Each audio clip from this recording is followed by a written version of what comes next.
12ஆம் வகுப்பு மாணவி கிட்ட வாலிபால் சொல்லித்தரேன்னு ஆசை காட்டி மோசம் செய்த பயிற்சியாளர். நாகை மாவட்டம் வேதாரண்யத்தை அடுத்த தோப்புத்துறையை சேர்ந்த 34 வயசான முகமது கலிலூர் ரகுமான் வாலிபால் பயிற்சியாளரா இருக்கிறாரு. இவன் கடந்த 7 மாதங்களுக்கு முன்னாடி திருத்துறைப்பூண்டில அரசு உதவி பெற பள்ளியில நடைபெற்ற விளையாட்டு போட்டியில பங்கேற்க ஒரு சில மாணவர்களை கூட்டிட்டு போயிருக்கான். அங்கு படிக்கிற 12ஆம் வகுப்பு மாணவி நல்லா விளையாடுறத பார்த்த முகமது ஒரு சில விளையாட்டு நுணுக்கங்களை சொல்லி கொடுத்து, அதுக்கப்புறம் உனக்கு நிறைய திறமை இருக்கு, உன்னுடைய விளையாட்டு திறமையை பார்க்கும் போது நீ மாநில அளவுல விளையாடி ஜொலிக்கணும்னு ஆசை காட்டவே அந்த பொண்ணும் வீட்டுல பெற்றோர்கள் கிட்ட சொல்லி அனுமதி வாங்கியிருக்கா.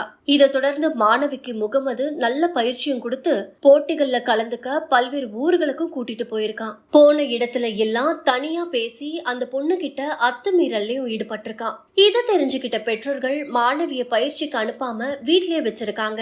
இத கொஞ்சம் கூட ஏற்க முடியாத முகமது பெற்றோர்களுக்கு போன் செஞ்சு ஏன்னு கேட்டதுக்கு நாங்க அனுப்ப விரும்பலன்னு சொல்லிருக்காங்க.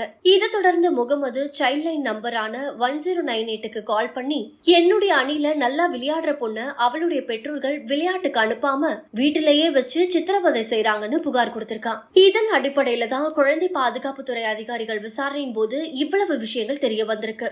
இந்த விசாரணையில மேலும் தெரிய வந்தது என்னன்னா, ஏற்கனவே முகமது 2 திருமணம் செஞ்சு மனைவிகள் இருக்கிற நிலையில 3வது திருமணம் செய்வதற்காக 12ஆம் வகுப்பு மாணவியை ஆசை காட்டி வெளியூர் கூட்டிட்டு போக திட்டம் போட்டிருக்கிறதா தெரிய வந்தது.